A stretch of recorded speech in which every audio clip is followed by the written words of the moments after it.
Hey there, denizens of Stars Hollow. Welcome to this week's episode of Gilmore Sisters, a Rant Podcast. We hope y'all are having a wonderful week. We're tired ourselves, but Gilmore Girls shall energize us as we talk about which Stars Hollow resident are you right after this. La la la la la la la. Gilmore Sisters. Gilmore Sisters is a Phoenix Sisters cosplay production and is hosted by the Cereal Box Network. Pokeballs by Crayle is your one-stop shop for handmade magical creations that celebrate all the Pokemon universe has to offer. Available on CraylevanEst.com, that's CraylevanEst.com, and possibly coming to a con near you. One nightmare destroyed Aidan O'Donnell. Aidan Gray, aka Scorcher, was born out of those ashes. The Forces of Nature trilogy is about the destructive powers of having superpowers that you don't understand and can't control. It's about redemption, about finding love and finding yourself. You can find the first two books, Scorcher and Thin Ice, online wherever books are sold. You can also pre-order the upcoming audiobook for Scorcher at www.kellygetner.com. That's www.KELLYGUENTNER.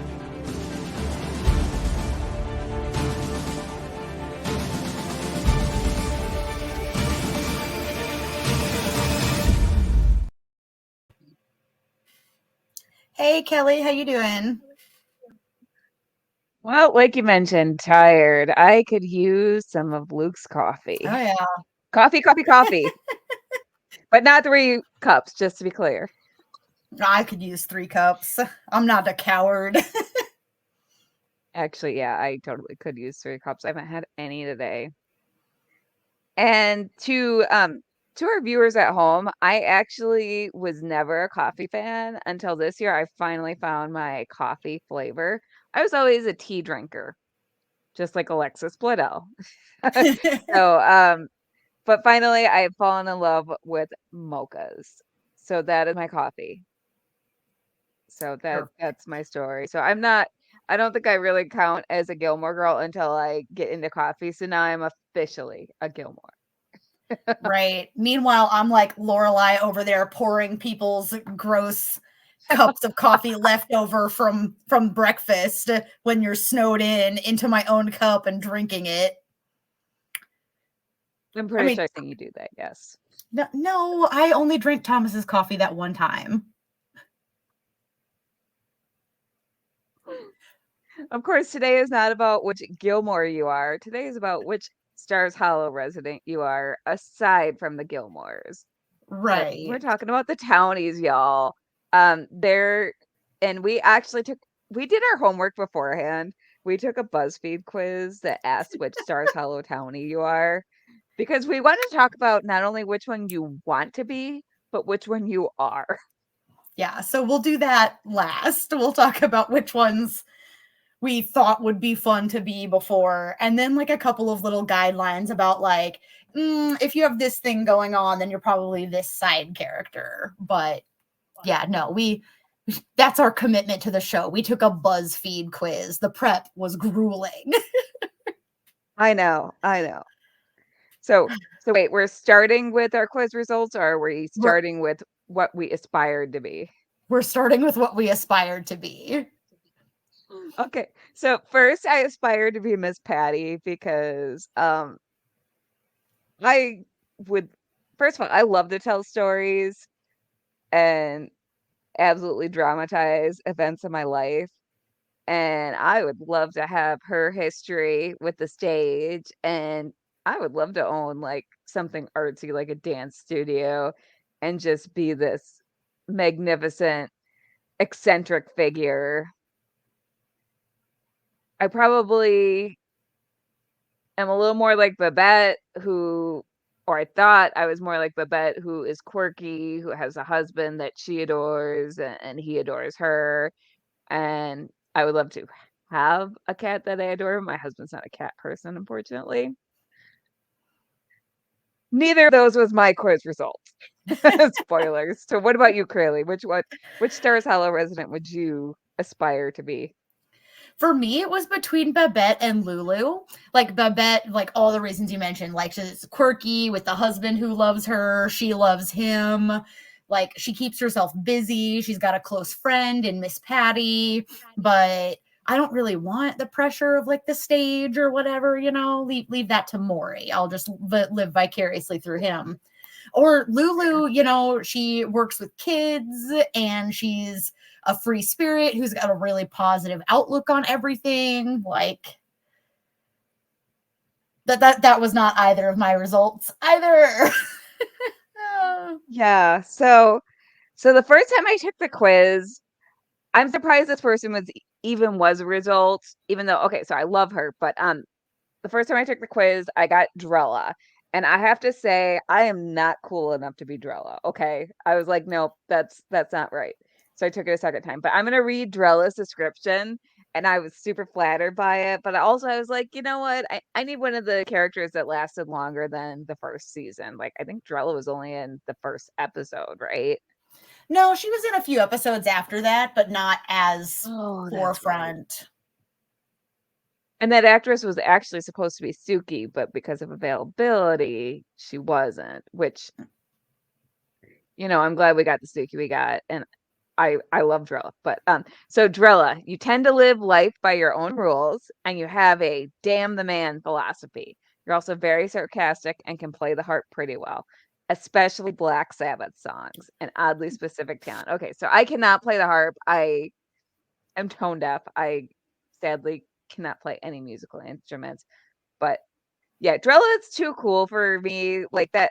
So I was like, I need to take this again. And then I got so then we got Kirk. And I'm gonna read the description, and after reading the description, and even before reading the description, I was like, you know what? We really are Kirk. Kirk, you're a real wild card. You've worked about 50 different jobs. Yep. And because of that, you have a wide variety of different skills. Uh-huh. Some people think you're weird. Oh, yeah. Mm-hmm. They're wrong. No, they're not wrong. We're weird. We're definitely weird. You're interesting. Hey, weird is good. We are absolutely weird and interesting. So I'm going through a rewatch of the show right now, and I was thinking about the townies because I knew this episode was coming up, and I was thinking about Kirk. So you know what? Kirk is awesome. He is who he is. He's got an entrepreneurial spirit. I can't talk today because I have not had coffee. He goes after every single job he wants to do, which you and I absolutely do also. He's creative. And Kirk also knows how to be happy with pretty much anything life throws his way. Like, there's the episode where no one is eating in the diner because Luke is burning everything and yelling at people. And because he's just broken up with Lorelai and he's miserable. And Kirk is sitting there like, I'm loving this Cajun toast you made me. And Lane says, that's just burnt toast, Kirk. I can make you more. Like, and he's like, no, I'm loving it. Sorry, that's aspirational, okay? Like, it is. Right. Just make the best of what you've got. So, yeah, if any of you all got Kirk, you're our people. And also, don't be insulted. It's so accurate for me, though. I told my husband that. So my husband, everything he knows about Gilmore Girls, he learned against his will. He says that he's been in the same room as me enough times now that he feels like he's seen the entire show just out of order. And I told him about Kirk, and he's like, yeah, well, the only job you've never done is coal miner, which is an ongoing joke in our relationship. Like, just in the last 4 years, I have been a marketer, an editor, an artist, a paralegal at the public defender's agency. I have done almost every type of retail and every type of food service except fast food. Oh gosh. I have worked in, I've worked, I just lost my train of, I've worked a lot of jobs, y'all. And people will be talking about something. I'll be like, yeah, so when I was a paralegal, and then the conversation will move on. And I'll be like, oh yeah. So, when I worked at it, a 501c3 educational nonprofit, and people are like, what jobs have you not done? You're like, I don't know. And in my current job, I'm literally doing like 4 jobs in one. Probably more than that. And then probably same thing. Like I have been all over the board. My interests are all over the board. And yeah, we're Kirk. And we've immediately, as soon as we both got the results, we're like, no, we accept this. Well, and what's funny is I hadn't opened any of my messages yet because I was still like waking up. And so, Kelly, I don't know if I even told you this. When you sent me that, I didn't have to take the quiz that by clicking on the link you had sent me, where you showed me like, oh, hey, I got Kirk, because I had just taken it before you sent it to me. Of course you did. So like right away, I was just like, oh yeah, I got Kirk too. But I do agree, you're not Drella. She takes assertive all the way to not assertive anymore. It's just aggressive, and that's not you. No, it's really not. Yeah. So yeah, as soon as I got that, I was like, I need a retake. And then I got Kirk. I was like, well, yep, that checks out. It may not have been what I aspired to be, but you know what? Sometimes in life, you don't get what you aspire to be, Rory. But you roll with the punches, Rory. I guess Rory could learn some things from Kirk. Maybe Kirk should have been Rory's new daddy.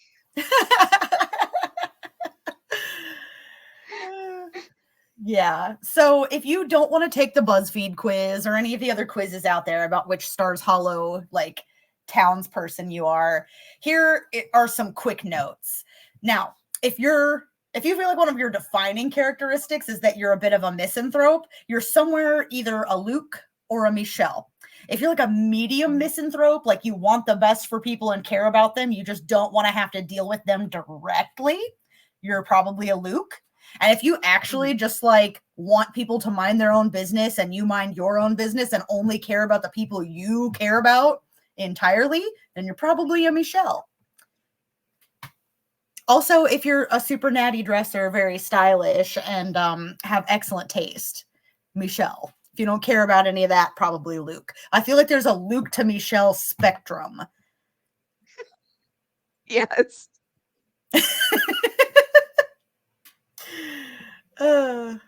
I made David take the quiz, and he did get Luke. We've talked in previous episodes about how I basically married Luke. Which checks out, because you have a lot in common with Lorelai also. I identify hardcore, so it's really flattering when people tell me that. Yeah. For sure. Yeah. Kelly, what do you think makes someone like maybe a Suki or a Jackson? So I would say you're a Jackson if you are very focused on your line of work and very diligent and hardworking, and but you're also very family oriented, because Jackson was very family oriented. Mm-hmm. You're a Suki if you're again very focused on your work, like super focused on your work. Hello. But also Suki loves hard when it comes to her friends. And Suki's a little out there. She's a little eccentric and just a little spacey, as far as like she doesn't always think about the logistical things. That's why she and Lorelai work as well as business partners, because Lorelai grounds her, which is kind of funny because Lorelai you wouldn't always think of as being a grounding influence. That's like when But Emily asked Suki, is she always this scattered? And Suki said, she's the most stable person I know. And Emily was like, I am terrified for you. but it's true because Suki lives in Stars Hollow. Right. Right.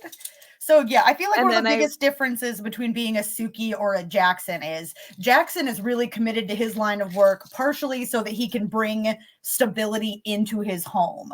Suki is very focused on her line of work because she wants to share her own bit of greatness out with the rest of the world. So she cooks and sends her dishes out. Jackson is like, I grow food, people bring it home to their table, and you know, they don't have to know the vegetables came from him. I think that's very accurate. And at the end of the day, Jackson would choose his family over his job. Suki, I think it would be a much harder decision for Suki. Like, she loves her family, don't get me wrong, but her job comes first. Like, the woman was hiding out in the inn, tasting Luke's food when she was on bed rest because she was pregnant. She hunted down a food critic because he didn't like her risotto that she says saved her mother's life, and had him eat it again with a different wine pairing. I know. That's some intense stuff.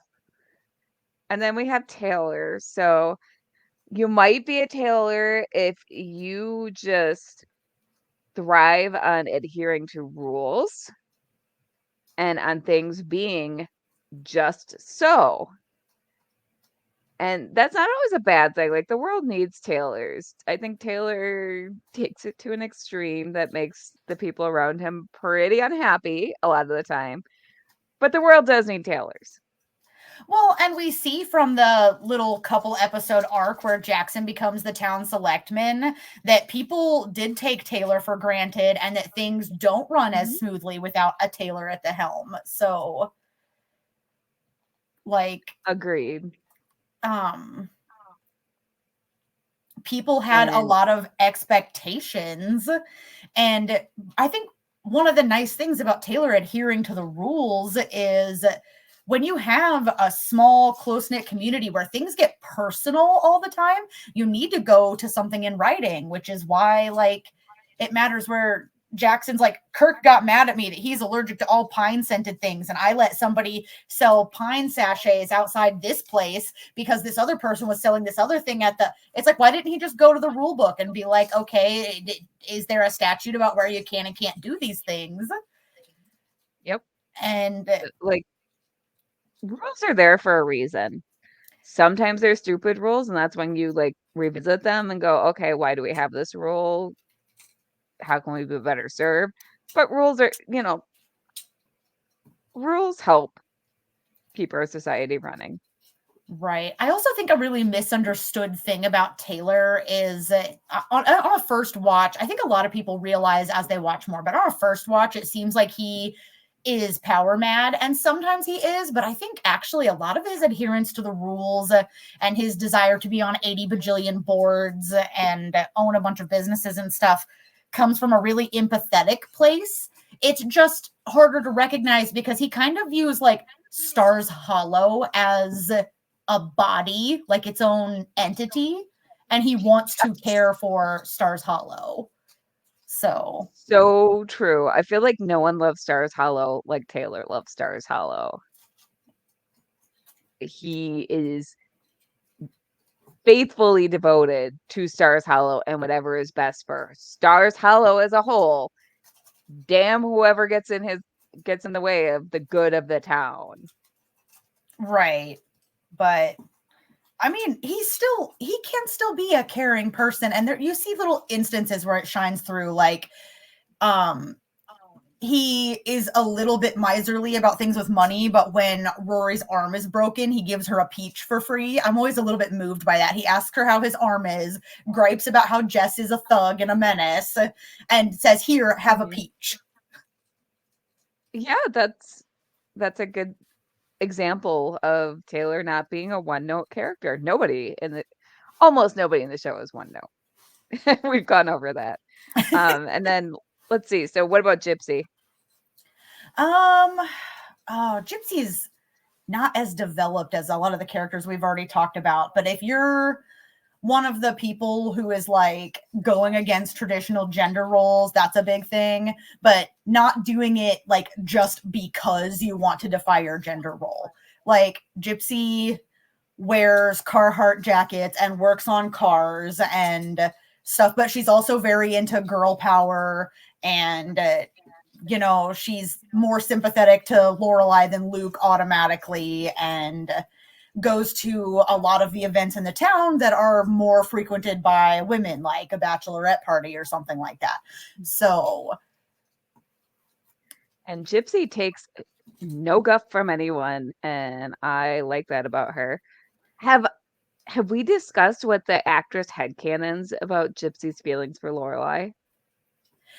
didn't she?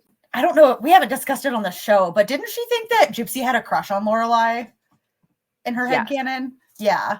And so she played Gypsy that way. So, like, if you all haven't watched for that, watch for it, because you can see it in like Gypsy's expressions and her reactions to Lorelai. And that kind of adds to the character as well, I think, because just kind of like a subtle undertone. It may not have been written in there, but it's interesting. And I mean, that would explain how Lorelai kept her Jeep running so well for so long on so little money. Right. Just getting that Gypsy's sweetheart discount. Right. Or like the time Rory is like, yeah, so I just bribed Gypsy with a pack of Rolos and she got me in first, even though some guy was there before me. And it's like, or maybe it was just for Lorelai. Uh-huh. Yeah. So I feel like we've exhausted most of the, like, we haven't exhausted all of the townies because there's so many, but I feel like we've exhausted the main ones. So if you all have a favorite Stars Hollow citizen that we haven't discussed, or we just want to hear which one you want to be, which one you are, I want to hear from you. Oh my gosh, hold on a second though. Referring to everybody as townies just made me realize a thing. Does Michelle live in town? I have always wondered that. I do not know. And then I just like, for the purpose of a conversation like this, talking about where he fits into the town as far as a mix of personalities, he feels like a townie. But with the amenities he's used to and expecting and stuff, like, does he live in town and drive really far away? Or does he live somewhere else and just spend entirely too much time in Stars Hollow because he works too much? I honestly do not know, because I have wondered that myself. Like, I mean, he's at least close by enough that when Luke's is closed and Lorelai and Rory go someplace like the Hungry Diner, they like chance upon Michelle eating breakfast. But so I think he probably does live in town or one of the neighboring towns. But I was actually wondering that recently on my rewatch. I was like, does Michelle even live in town? Right. Okay, well, people, one, comment and tell us which Stars Hollow townie you are. We want to know. We need to know the makeup of our fans, okay? But also tell us where you think Michelle lives. If anybody has headcanons or theories, or if they've noticed some throwaway one-time line that we don't remember that defines where Michelle lives, like, let us know. I need to know. Yeah. I need to know. I need to know. No, that's going to be stuck in my head all day. I'm not sorry. Every single episode of any podcast that we do has to be a musical episode at some point. Kelly and I were at a convention recently where somebody thought we were a singing duo for some reason. And they were like, what do you sing? And we were like, well, if you listen to our podcasts, actually. So we're like, well, we'll sing whatever you want. What do you want to hear right now? And he was not interested in us taking his requests, apparently. So, speaking of our podcast, if you would like to support us and the other podcasts on the network, you can go to buymeacoffee.com/cerealboxpod and throw a little tip in the tip jar. It is always very much appreciated. Indie podcasts like us do depend on the generosity of viewers like you to keep things up and running, keep our equipment in good condition. So, yes, every little bit helps. So, if you like us, if you don't like us and think we could do better, throw in the tip jar with the mean comment. We'll take it. So, We'll accept harsh criticisms for money absolutely. or food. We We'll have no accept harsh shame. criticisms for cheese. I mean, I feel like we're Kirk in that we'll do almost anything for money. Right. Although I feel like Kirk would So, also do almost anything for cheese. So I mean, you know what? Cheese is amazing. cheese is And you great. know what you can use money for? You can use money to get more cheese. Yeah. So I hope you all have a lovely Stars Hollow week. Let us know if there are any topics you want to hear about. Let us know again which Stars Hollow townie you are. And we will talk to you all next week. Bye. Bye.